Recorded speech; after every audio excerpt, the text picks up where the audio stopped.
The first day we brought him home, he just, he came in here and he was just purring nonstop the whole time, and he was rubbing up against everything and just purring, and he was just, yeah, that first night he was great. Charlie made an immediate impact on Carly Turchin's life from the moment she brought him home, in part because he had a couple of surprises up his sleeve. I actually thought I lost him because I left him alone for a couple of minutes, and then I came back out and he was gone, and I was like, "Where? Oh my God, I lost him already."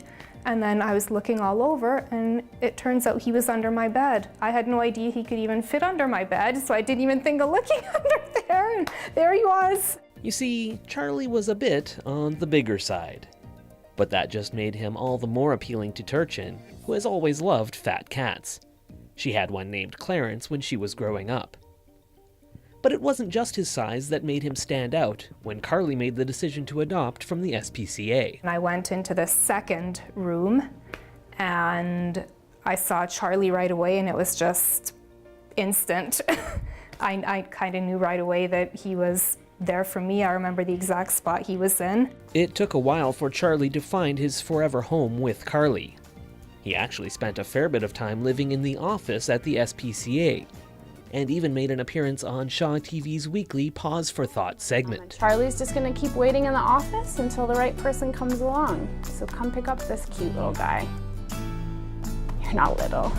I don't know why I said that. That was him exactly. He was just, I could tell when in the video when Lindsay was petting him, I could tell he was just purring, and he was just such a happy cat. And then I keep watching it over and I'm like, that was him exactly. I couldn't have pictured it any better. It can be more difficult to adopt out adult cats from the shelter, as opposed to the adorable young kittens.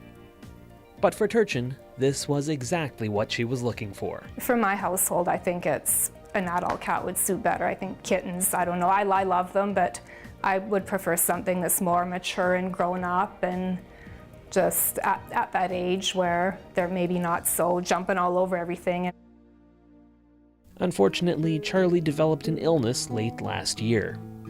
He was diagnosed with sarcoma, and while he did okay for a while, the condition worsened in the summer. His legs started to swell, and then he kind of started limping, and then just kind of one thing after another, and then finally it got to the point where it wasn't just, and something had to be done. Carly made the humane decision to have Charlie put down, although there are still signs of his and Clarence's presence throughout her home. He could tell time, I swear. He'd sit right beside it, and then he'd have a stare down with it, and then when it popped open, he would, yeah, it was quite amusing. And while her time with Charlie was relatively short, she has zero regrets about bringing him into her life. Every day when I came home, I'd look forward to, he'd come running towards me, I'd hear his bell ringing, and it was just the best thought ever coming home to that. It was probably the best 3.5 years of my life that I could imagine. I couldn't imagine my life without him.